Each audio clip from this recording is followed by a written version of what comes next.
After buying a lot of different fancy tools to try to get this thermostat cover housing off with this one bolt down here that is being impeded with access because of the timing case cover, I finally come up with a solution that, even though it's not going to be a happy solution, it should work. If it doesn't, I have an alternative way of handling this, but let me show you what I came up with after buying a bunch of fancy box and wrench ratcheting tools and stuff. I have a distributor hold down wrench that is meant to loosen and tighten a distributor hold down bolt for old school distributor housings. And I was thinking that just might fit where I need to go and at least get this apart. Getting it put back together might be more difficult. So anyway, it turns out that this 1/2 inch distributor wrench fits perfectly on this housing bolt behind the timing case cover, which is in the way of me using a traditional socket, even with a swivel head. Now, in order to do this, there is very little torque I can put on this because of the short length between the bolt head and the center shaft of this wrench. So I need to use a torque multiplier to get this apart. Getting it apart will be one thing. Putting it back together with adequate torque will be another challenge. I'll deal with that later. For right now, I just want to get this apart. So to get this apart, I simply take a box end wrench, put it around the end of the distributor wrench, and I will use the leverage of the length of this box wrench, which is a big one, to go ahead and apply the pressure I need to loosen that bolt. And look at that, it actually worked. So now I need to carefully get that bolt out of this thermostat housing cover in such a way that I don't end up dropping that bolt and make a otherwise relatively easy task more difficult because of me being less than cautious. Now, because of how this timing case cover is molded, I only have a little bit of room to turn this bolt at a time. So if you take a look at this wrench, it has what's called a 12-point pattern to it instead of 6 points, so I can turn it as little as 30 degrees at a time and still get this thing to bite and rotate as necessary. If it was a 6-point socket, which is fairly rare for a distributor wrench, I'd need to have 60 degrees of turn, which, because of how this housing is molded, would be inadequate for my purposes. So if I didn't have this distributor wrench, how else would I be able to get this off? Well, I looked for and could not find a series of sockets that have universal joint ends to them where they'd be short enough to get in there. Using a U-joint swivel with a standard 12-point socket will not work. I need something with less distance. But those aren't going to be here till Monday. Why did I get them? Because someday I'll need them anyway. The other way I could do this, which is a little bit brutal, would be to remove the distributor from the car so this distributor vacuum and bench diaphragm is out of the way. I might still end up doing that, and I'll tell you why. The back end of this wrench right now is starting Yeah. to get in the way of this timing case cover. Whoever designed this is probably long since passed away, so far be it from me to suggest he or she, probably he, should have been drawn and quartered for this design. It's not necessary to have done this to somebody, but they did. Can I ask a question? You may. Why can't you use your fingers now to loosen it out? It's way too tight. Okay. And isn't it gonna, once it comes out, isn't it gonna hit that, I don't know what you call this thing. When you pull this Timing case out, cover? it's gonna hit this as it comes out. It's possible it will. So the hope is that by looking at the other bolt, Oh, it should be that length? the one coming out will be the same length. So I might have to pull the bolt out with the thermostat cover itself to be able to clear the back of this timing case cover, but it should work. Okay. So now for my next trick, I have a 9/16 combination wrench. I need a 1/2 inch. Is that a 1/2 inch up there? 3/4. Just, or is that 5/8? It has to be an open end. No, it's 5/8. Okay. Go ahead and pause the recording for a moment. Pause. Okay. While I was looking for different tools to use to get this apart, I managed to be able to loosen this bolt like Lynda suggested by hand. It was a little tight, but I did it, which is good because the other wrenches weren't working out very well. Wait, let's repeat that. Who told you to try that? Lynda said to. Yeah, okay. Just thought so. Yeah, so there's a few things I want to point out. The first is I'm going to take this bolt out completely and move it to the side somewhere safe before I lose it, because I have a way of dropping things. Boy, that's a little bit tight from all those years of sitting there, and you can see there's a little bit of built up corrosion. I'll deal with that in a few moments. Those bolts aren't going in the same way they came out. They're going to go in cleaner. But if you take a look at this housing, there's a recess in the housing molding which works in conjunction with the thickness of the thermostat. There's a reason for that. If it's not recessed, the housing doesn't sit down on the intake manifold mating surface, and it'll rock around and we have a potential for a coolant leak. We don't want that, because we have to seal the thermostat as well as this bypass hose outlet.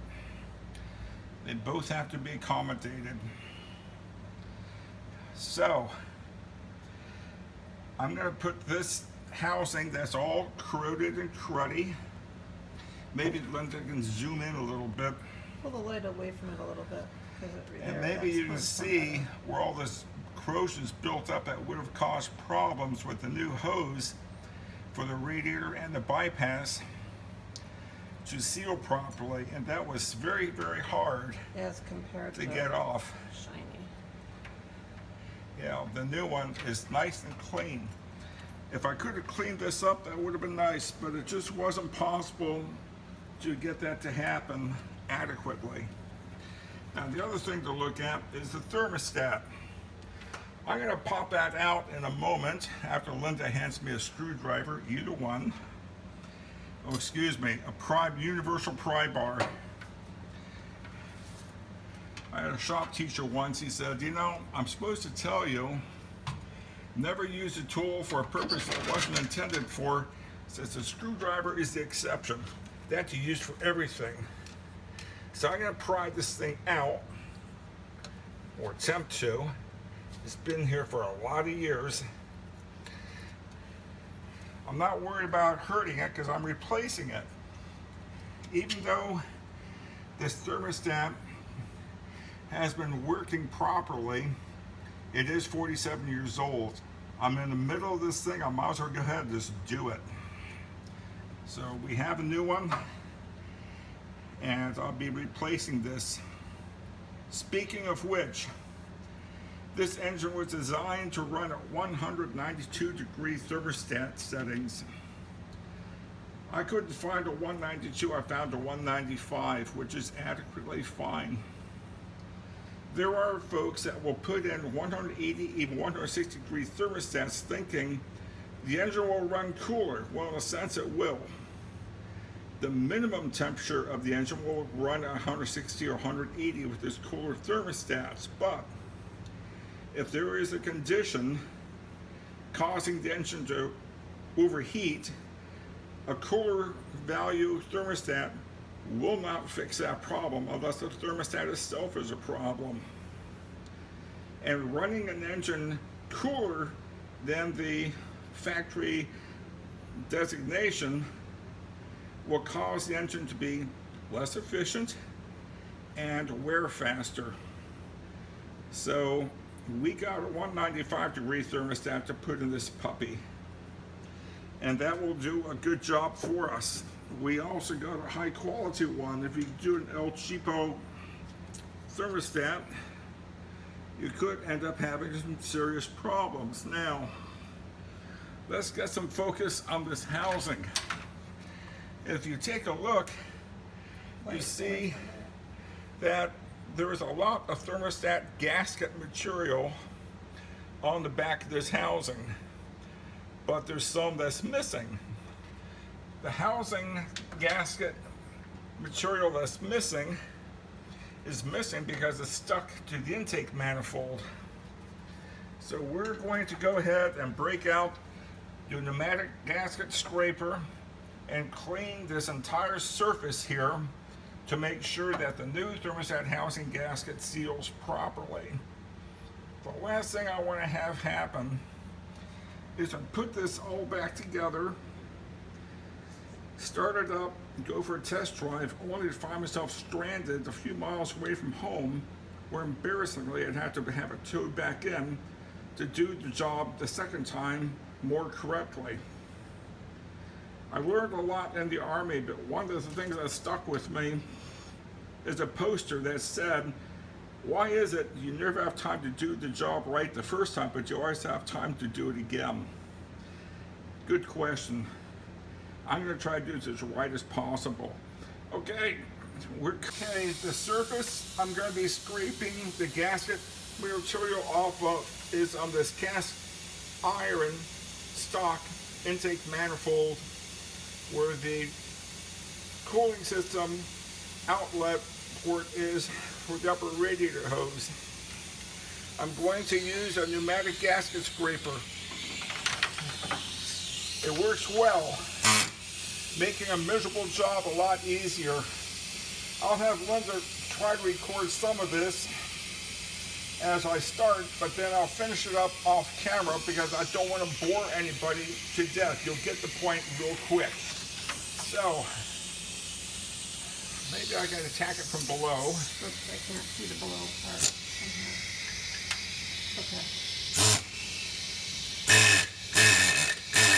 Okay, I started cutting away some of the gasket material. I'm going to have Lynda take a quick picture, a video of this so you can see what's going on, then I'll finish it off camera. But you can see that just on above the blade, this gasket material sitting up. I'm going to turn this thing on, it's going to make a lot of racket.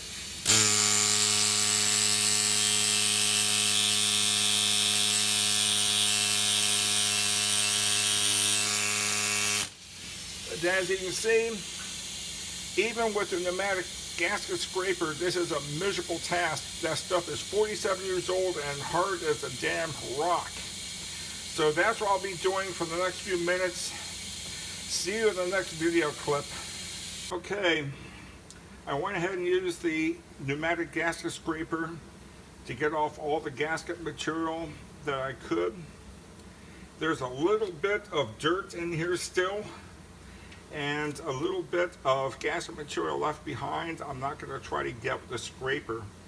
The reason is, as good as that thing works, even on cast metal, cast iron like this intake manifold surface, if it is done incorrectly, it can dig into the material and put a burr in there that makes it harder for the gasket with the new thermostat cover to seal.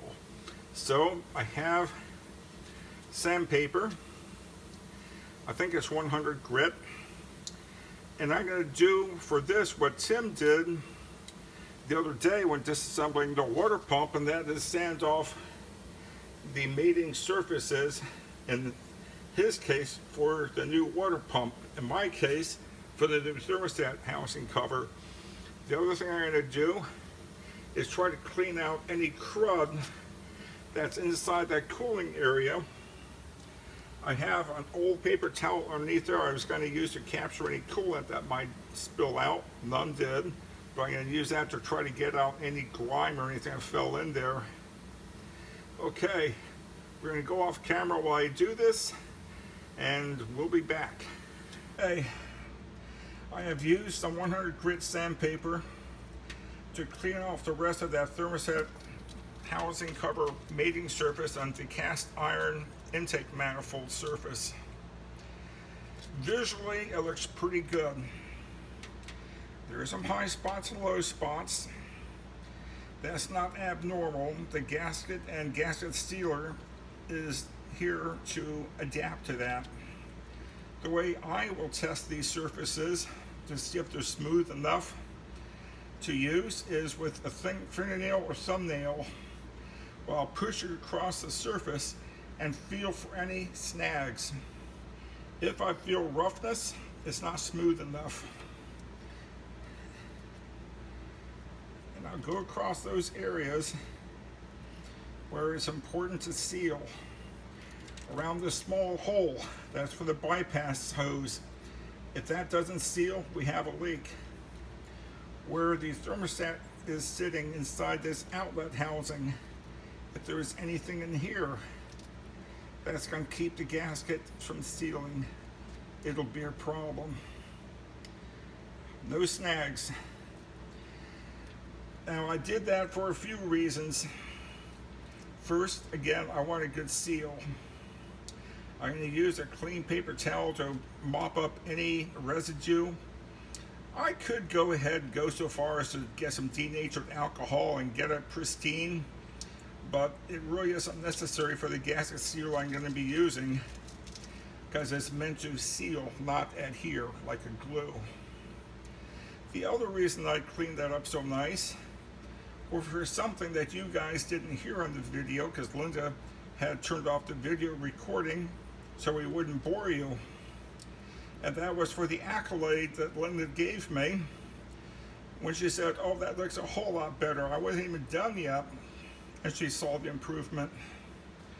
So this comes under the heading of doing the right thing. It means doing the right thing when no one else is looking.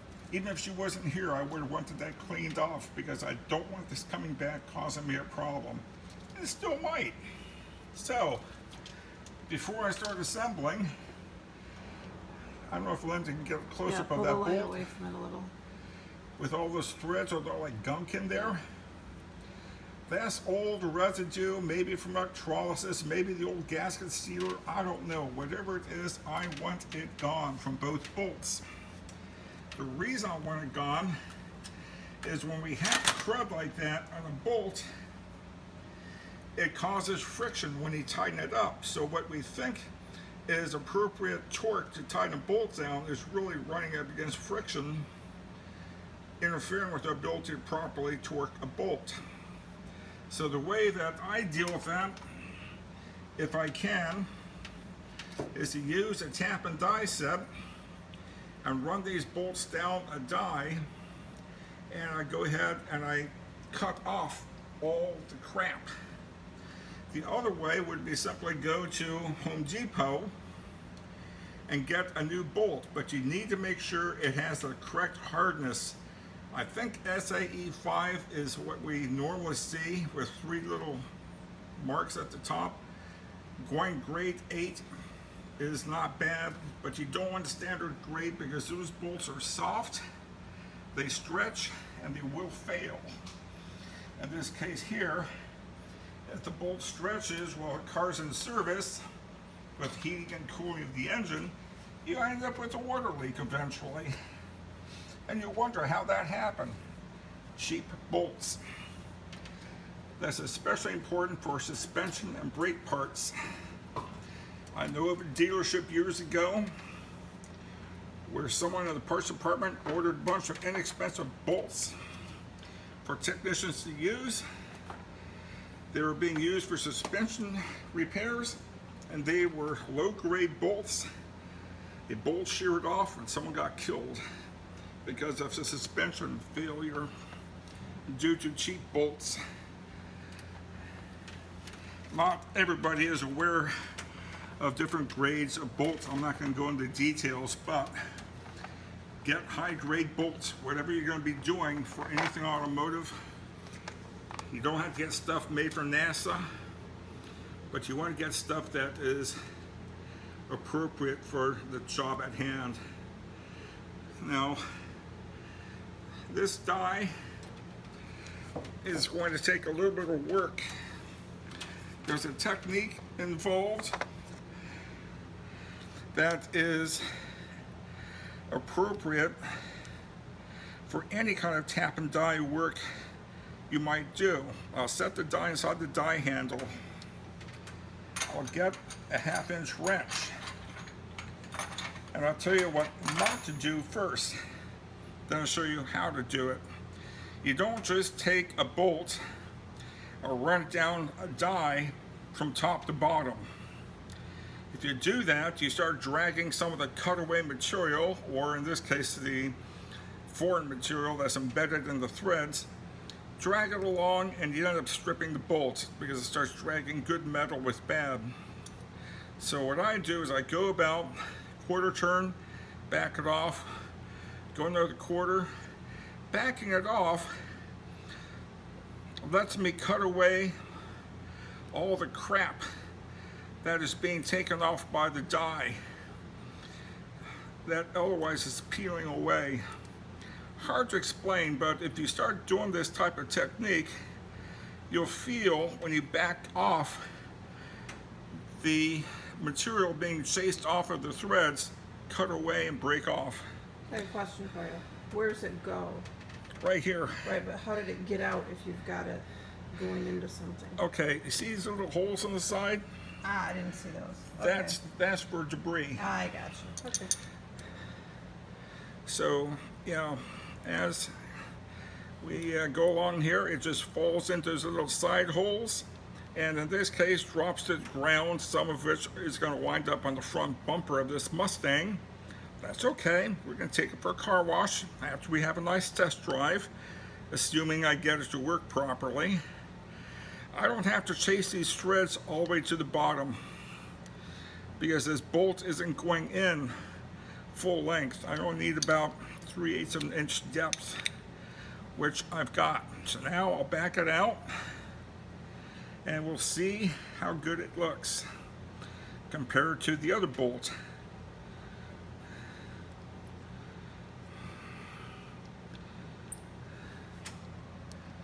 See if I can find a light background to do this on. Take a look at that. The one that's clean, the one that's dirty. So now I'll do the other bolt, and Lynda will take us off camera so no one gets bored. Okay, the bolts are done. If Lynda could get a picture, you can see how clean the ends of those bolts are with no more corrosion and no more crap in there. This begs the question, a few questions actually. What about the holes where these are being threaded into? Do we not have to clean those up? The answer is, it would be nice. I could run a tap into those holes, but I run into a problem right away. The first problem and biggest problem is that the same hole that had the bolt I had a hard time getting out because of the timing case cover being in the way, I would not be able to get that tap into that hole clean. Maybe.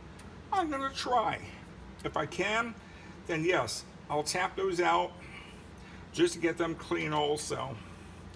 The other thing is I have to make sure I have the right size tap. This one's too big. This is 3/8. I'm looking for a 5/16. I think I've got one. If not, I'm not going to worry about it too much. But I'm going to take a look and see if I'm lucky. I have one. Now these are typical traditional taps. They are not bottoming taps. The reason that's important is I'm not cutting threads in a nut where this comes out the other end free and clear. I'm going into someone with a housing with a closed off end. I'm going to go in so deep before the tap bottoms. If I try to force it, this is very high carbon steel, it's brittle, it'll snap off. Then I got a serious problem. We don't want to have a tap snapping off inside one of these things. The other thing is normally a person uses these using a tap handle. The tap handle is going to get in the way of all these parts down there, so I need to find a square or 8-point socket that will fit the end of this and a handle extension, so I can use that to go back and forth and clean those threaded holes out as best I can. I'm hoping I have clearance enough to get down here, and it looks like I actually might. So Lynda will take us back off camera, and I'll be back in a little bit with the results. Hey, I want to show you something about some of the tools I found I'll be using. Not that it's relevant exactly for what I'm doing at the moment, but I'll show it to you anyway. If you look at the tip of this 1/4-inch drive extension, you'll see that the square end is not perfectly straight. It's a little bit beveled. This is a non-universal joint variable direction extension end. What it lets me do is put on a socket. If I need it to be stable, I push all the way on. If I pull it out a little tiny bit, see how this wobbles a little bit? So where I need to have some wobble room, I can get it as necessary. Now, the socket I found to use for the tap is 3/8-inch drive, 8-point. So I put it on here, and this tap fits in there perfectly. I chose a 1/4-inch handle because I don't need a lot of torque on the thing. I wanted to have room. Now, this may or may not beg another question. Gee, Gil, when you cut bolts or threaded socket holes with the tap, shouldn't you be using cutting oil? Yeah. If it is being fresh cut into fresh metal, yes. What I'm doing is cutting away corrosion, which is fairly soft. I'm going a little bit, backing off, going a little bit, backing off. I'm taking my time.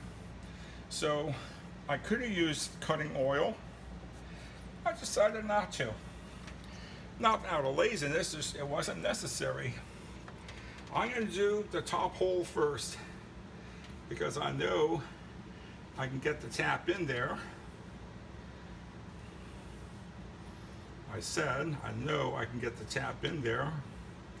Even though the hole exists currently, it doesn't mean it's going to go in easily. I'm going to double check and make sure it's the correct diameter because I am getting some resistance, and that is the correct diameter. I line up the threads with each other between the tap and the bolt, and they're the correct National Course threading. I think 20 threads per inch. Could be wrong, could be 18. I can't remember. I haven't done this for so many years. So the reason this tap is having a hard time going in is most likely because there is corrosion in there. So what I'll do is I'll back it off until I feel the thread drop down, and then I'll thread in, and then I'll start to run it down, back it out.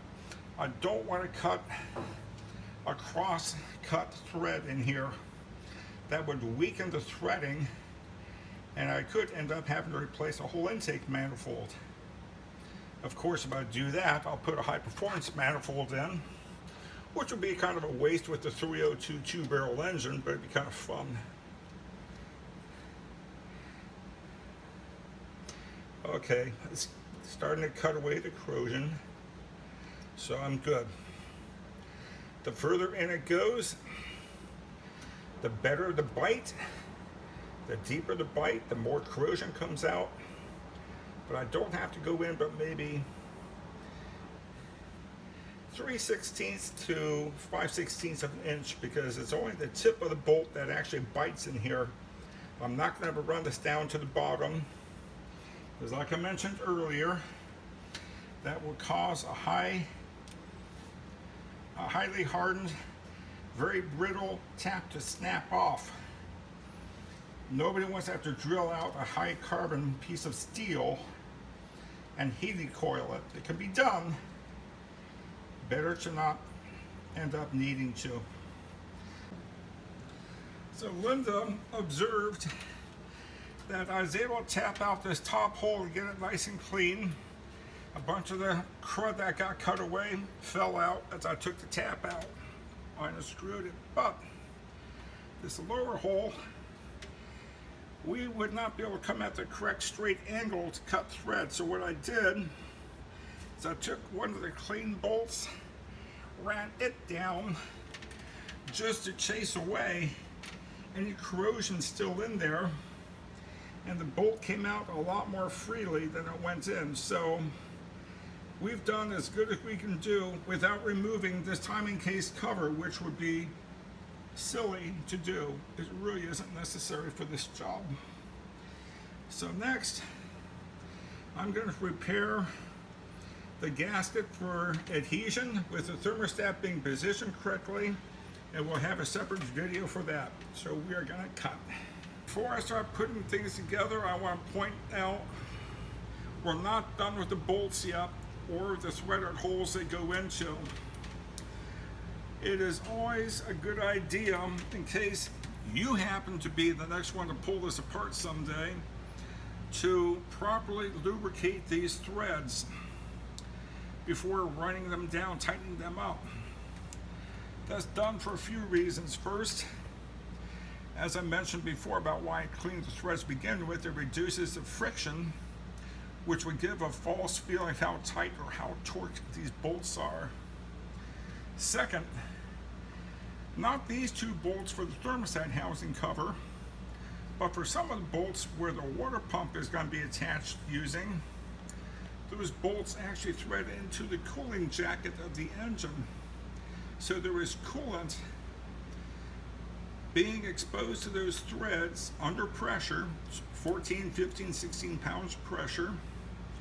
And if those threads aren't lubricated and sealed properly, you get coolant leak out the threads. So that brings me to my first point. A lot of folks, especially with liquid gasoline fittings, look at Teflon tape as a sealer. It is not designed to be a sealer. It is designed to lubricate the threads, to make it easier for them to go in and come out. That it happens to seal is happenstance. But I read somewhere where the manufacturers of Teflon tape make no claim about using it for sealing. In fact, some say don't use it to seal because it's not designed for that purpose, even though it works pretty well for that purpose. And so if someone used it thinking they're going to seal up a gasoline leak somewhere because they didn't fix an underlying problem, and there's a fire, someone gets hurt, gets killed, burn up a house, burn up a car, someone's going to be on the hook in a liability suit. So they take the safe route and say don't use it to seal leaks. Well, I'm not going to tell you it works to seal leaks. It just happens to work to seal some leaks. If there's a leak, you want to find the real cause of it and don't patch it up using Teflon tape. Now, the other thing I could use is a liquid,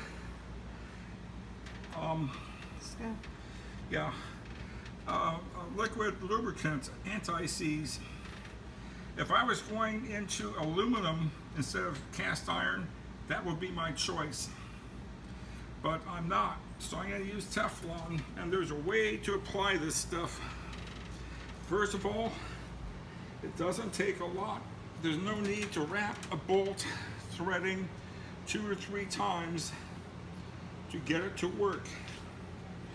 The other thing I'd like to do is wrap this in the direction that this threads in to a bolt hole. So I get it started, I turn it enough to where I overlap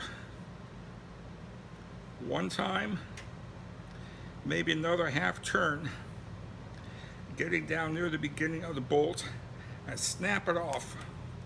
Snapping it off puts tension at the bottom, and that's all we need to properly lubricate and thread with Teflon tape a bolt. The bolt is only going into the hole it's threading into about that deep. As it goes down, it's going to have some of this Teflon threading cut away and end up filling some more threads up a little higher. So if it goes in a little deeper than I think, it's no big deal. But now it'll be better prepared and lubricated for all that to be tightened up nicely. So for the second bolt, I simply repeat the process. Now some Teflon tape works great for natural gas, gaseous fuel, and for water or engine coolant, even oil. If you're dealing with something near gasoline, there is a special Teflon tape made to work around gasoline, which is really important, especially if you end up dealing with gasoline with alcohol mixed with it. Alcohol is very corrosive to a lot of materials. I don't know how corrosive it is to this kind of stuff. I'm not worried about it because I'm dealing with engine coolant. It's not corrosive at all. So that's how I prepare the bolts. Now, you saw me prepare the surface on the intake manifold where this thermostat housing is going to be going. Now I need to prepare the gasket material and thermostat to go in place. Now let me show you a problem with something like this where the thermostat is mounted vertically instead of horizontally, and then this little cutout here becomes more obvious as to why it's important to have a recess cut in there. Not everybody does that when they make these housings. They should. This is the new thermostat. You know, before I begin, I've got a bunch of crud on my fingers. I gotta see if I can get off so I don't get transferred over to places I don't want it to be. I'm not gonna go in and use soap and water and get my hands pristinely clean. I just want to get some of the big stuff off before I start mucking with areas that need to have a fairly clean surface. I say fairly because, again, gasket sealer is not meant to behave like an adhesive. It seals, it doesn't adhere. It is sticky, but I'm not worried about, geez, it's going to come off. I'm more worried about, is this going to seal potential leaks for any minor imperfections in the surface. Okay. Sometimes good enough is good enough. Here is the new thermostat. This end of the thermostat faces toward the radiator. This end has a wax pellet inside a small cylinder and spring loaded. This goes toward the engine coolant. As the engine warms up, this wax expands and the thermostat opens up. If you have it in backwards, that engine's got really hot before the temperature comes back to this side of the thermostat enough to make it open. You don't want that. Sometimes these will be stamps saying toward engine or toward radiator, because a lot of folks unhappily get this backwards. So this is how it fits in the new thermostat housing cover.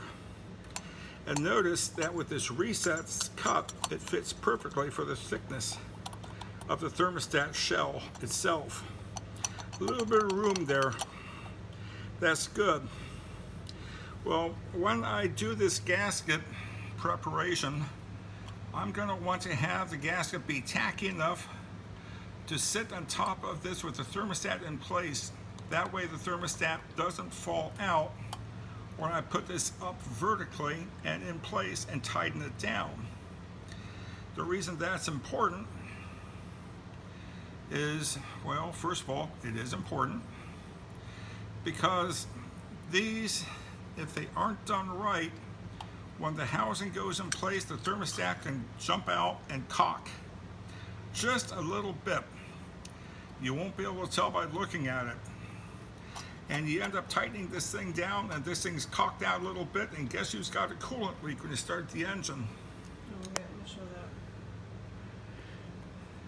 Got it. And this happens to even the most experienced of technicians. Got a question for you. You talked about right and wrong side to go in. Can this be clockwise? Is there any specific area that has to go in? I have seen some of these where there is a small tang inside that the manufacturer says it should be up. Oh. But functionally, first of all, I don't see anything saying up or down on here. If there is, I'm not aware of it.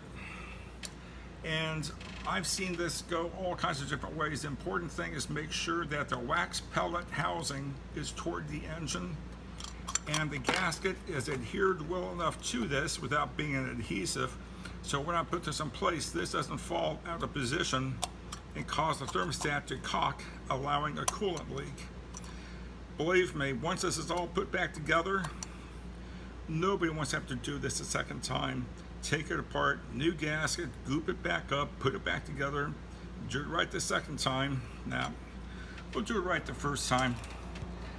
Okay, Lynda's gonna cut, and then I'll show you how I prepare the gaskets. Before we get into the thermostat housing cover and gasket, sealer, etc., I want to point out the front bumper above which I was cutting away all that corrosion with the 5/16 die with the thermostat housing cover bolt. See that crap there? That's what came off. I am going to want to clean that up when I'm done with this car. I'm going to give it a good test drive. And once I see there's no leaks, I'll be taking it and washing it thoroughly. But I want that stuff off. Okay, now, a few things. Even though when we took this off, this thermostat was stuck against the intake manifold, that's not how we assemble it. It gets assembled first by putting this thermostat into this recessed groove, circular groove, after I put some gasket sealer in there so it's tacky. And then I put gasket sealer on both sides of the gasket, press it in place so that the gasket with the gasket sealer holds the gasket in place and the thermostat. So when I put this in position, the thermostat doesn't fall out or cock. I still have to be careful and run the two mounting bolts down by hand as quick as I can to keep it in place and then tighten it down. So here is how we're going to do that. First of all, there's a few different kinds of sealer. The one I chose to use is from Permatex, great company. We're a pump and thermostat housing gasket maker. Technically, I don't need to have a paper gasket for this to work. If the thermostat housing hadn't come with the gasket, I could use this by itself and it would have been sufficient. I'm old school. I'm going to use this plus the gasket. No reason I can't. The part number for this, by the way, is 7653017. I've seen another person do a video of replacing a water pump, and he pointed the same thing out. So that is why I selected, because it seemed to do a good job for him. And years ago, when I used to do this for a living, it did a good job for me. Permatex has been around as a company longer than I have been alive. Now, normally I would wear gloves to keep this gasket sealer from irritating my skin.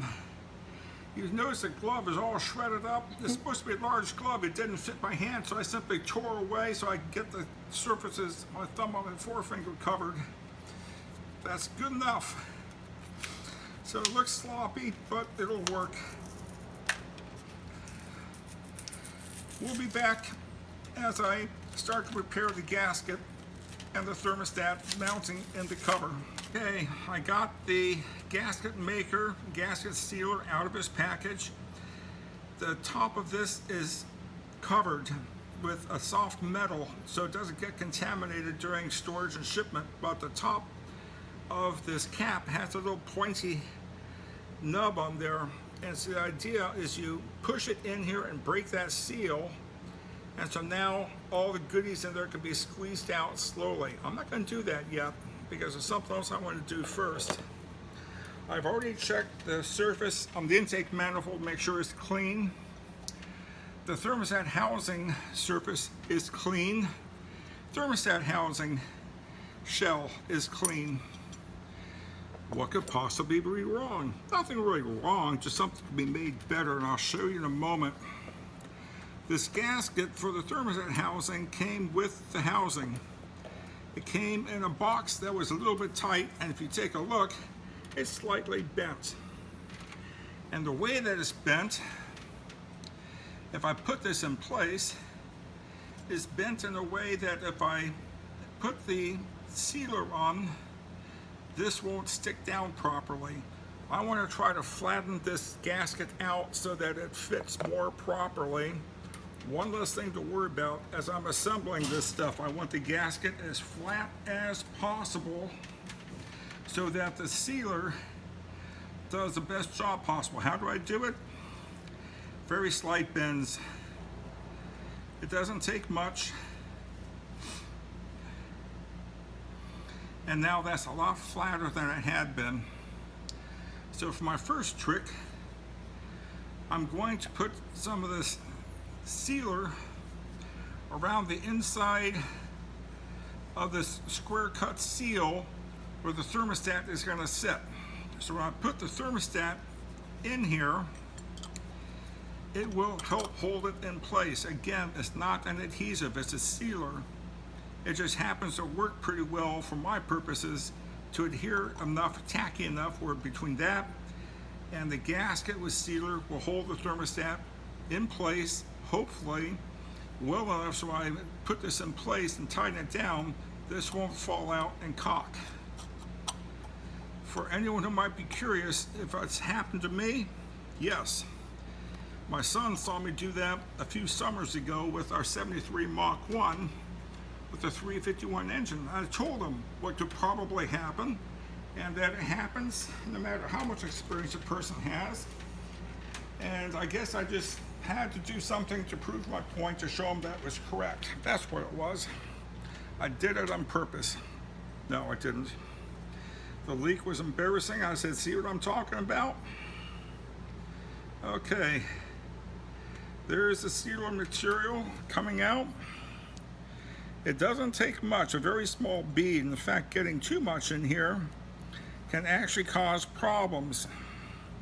We don't want excess sealant floating around inside the cooling system, as even though it might cure up, it'll end up getting in stuff we don't want it into.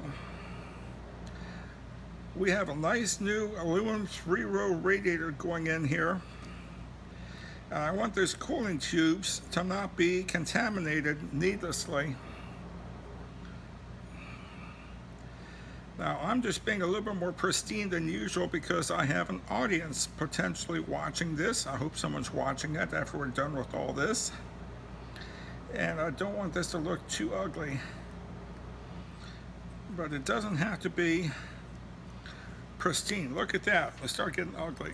Okay, now, this end goes toward the radiator. The wax pellet goes toward the engine. I press this in place, and while it's sitting there starting to set up, and it takes a while to set up, doesn't happen right away. It's not epoxy. I'm going to go ahead and I'm going to smear some of the sealant on the gasket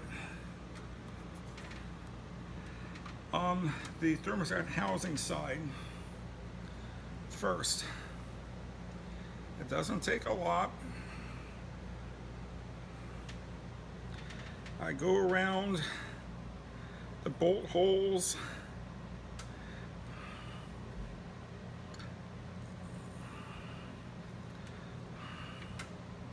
Get the glove on the other hand. Oh, I'll be okay. It comes off easily. I just did this because when these, if they're silicone based, acetic acid will evaporate as it's curing, and it can be a little irritating to skin. And I'm trying to show a good example of Mr. Safety says, always protect yourself. Normally I don't bother. Gee, did I just say that? Around the bypass cooling hose, I want to make sure, or hole, make sure I have coverage. And here. So that's pretty well covered. I'm going to go and put the cap on, just because I think I might be done with this. There's another side of the gasket. What do you mean you're done? You'll see. Now I'm going to go ahead and smear this around on both sides of the gasket. Nice and thin, thick enough to where any minor imperfections in the metal surface where the housing or the intake manifold where the housing mates against will seal. But this will give both sides plenty of sealant to protect it. I'll flip it around in a moment and show you the other side. See how well that covered? Not bad. That's all it takes. And before you put it on here, there's a big goop right here on this. That'll You're gonna smooth smear out. that? Yeah. Lynda's making sure that my tail feathers are covered. I don't want my car leaking. Oh yeah, that's right. It's her car, not mine.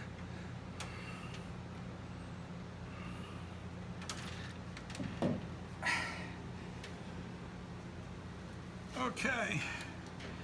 Thermostat housing. Gasket. Now it's all going to go into place.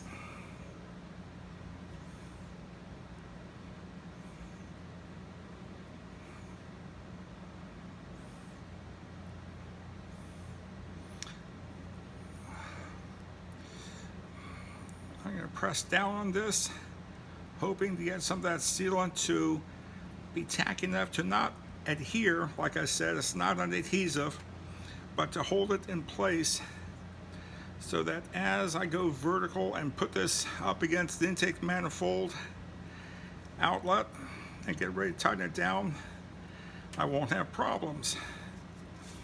Okay, I'm done with the glove. I still got goop all over my fingers, but it's less than I would have had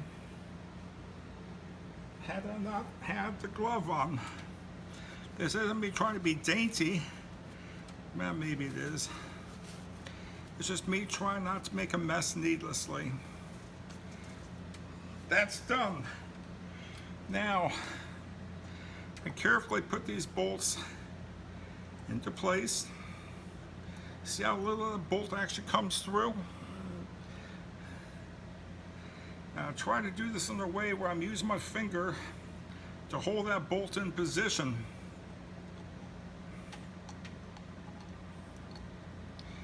So now the question is, where does it go next?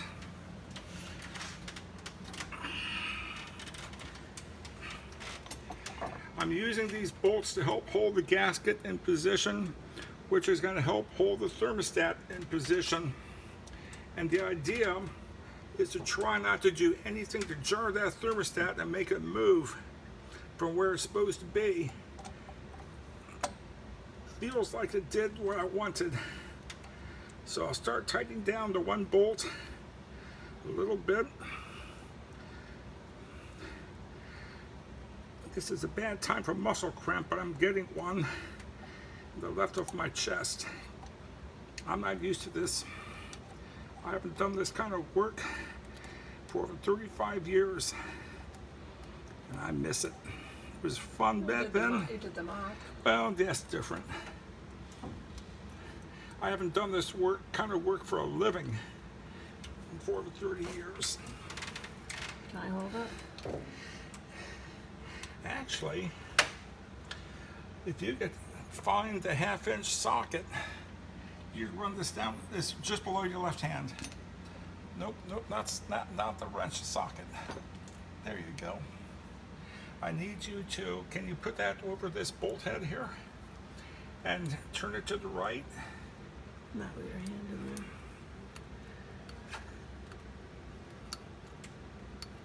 You'll feel the thread catch in a moment. Okay, caught. Keep going as far as you can. Oh, it didn't catch at all.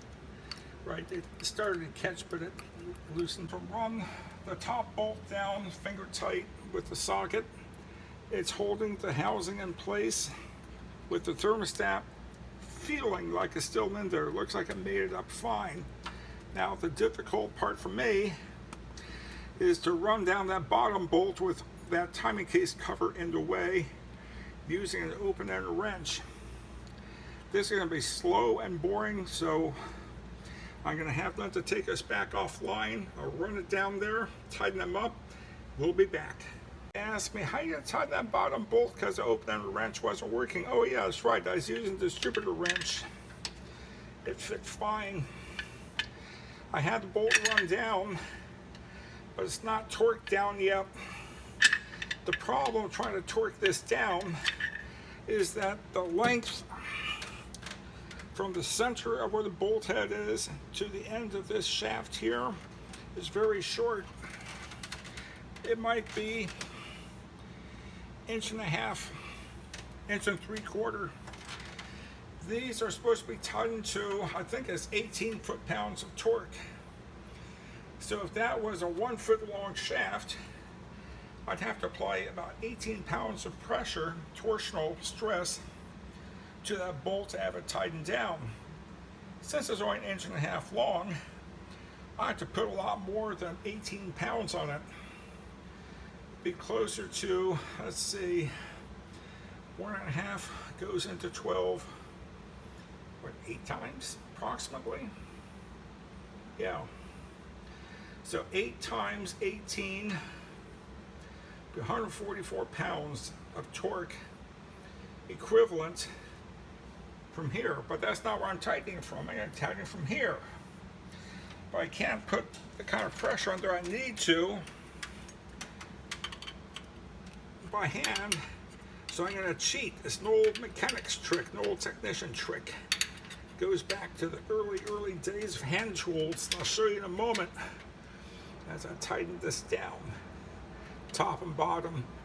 I'm going to try to get these both hand tight as much as I can before I start to tighten them down for sure. Just make sure everything's in position. I feel for the thermostat. It feels centered. I don't see any obvious gaps up here. If the thermostat had slipped inside the housing, I would have been able to see it, maybe. The final test is always the test drive, getting it warm, and being able to drive it back home without leaks. So, typically, when I tighten something down, this only being 2 bolts is easy, back and forth, a little tighter each time. So, I'm going to have Lynda hand me, once again, that 1/2 inch combination wrench she gave me earlier. I'm going to go ahead and tighten this down. I'm calibrated, by the way, to about 10 pounds of torque. And then I'm going to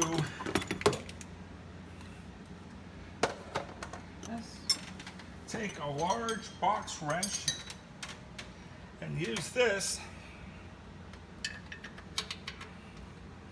to tighten this down.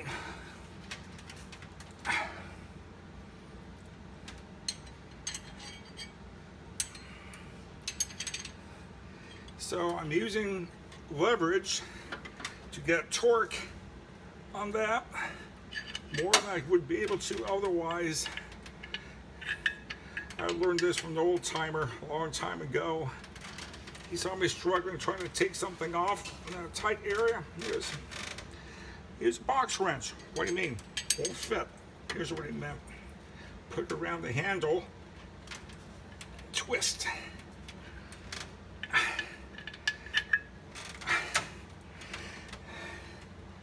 Let me get the 1/2 inch from you again, please. Thank you.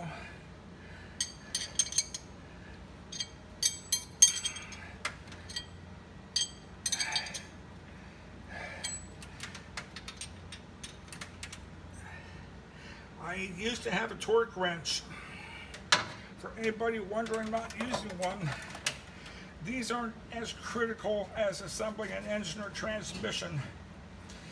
And it usually has a range 15 to 18 pounds, 18 to 20 or whatever. So I do the best I feel I need to. Sounds like I'm being sloppy. No, I'm just being realistic. I don't know where the torque wrench is. And I'm going into cast metal, not aluminum, so it's not like I'm going to strip this thing that easily. Could happen, but not likely.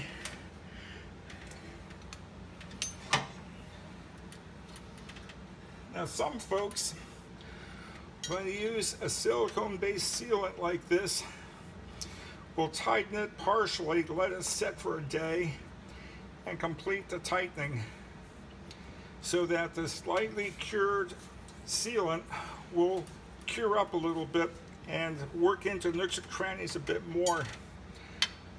Years ago, I found that didn't really matter all that much, so I don't do it.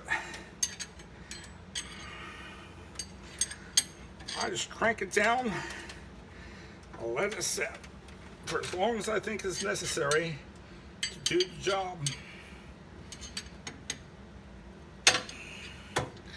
Oh man, that's been a problem. There.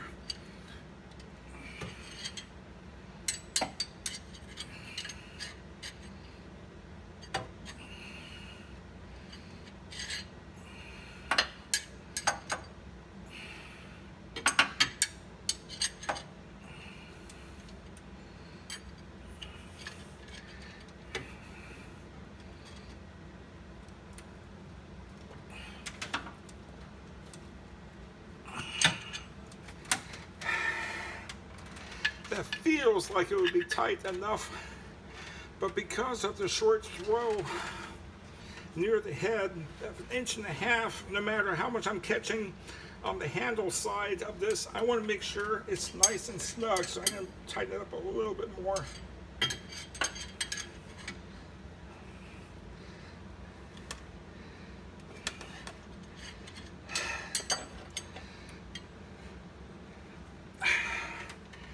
Man, that's a pain.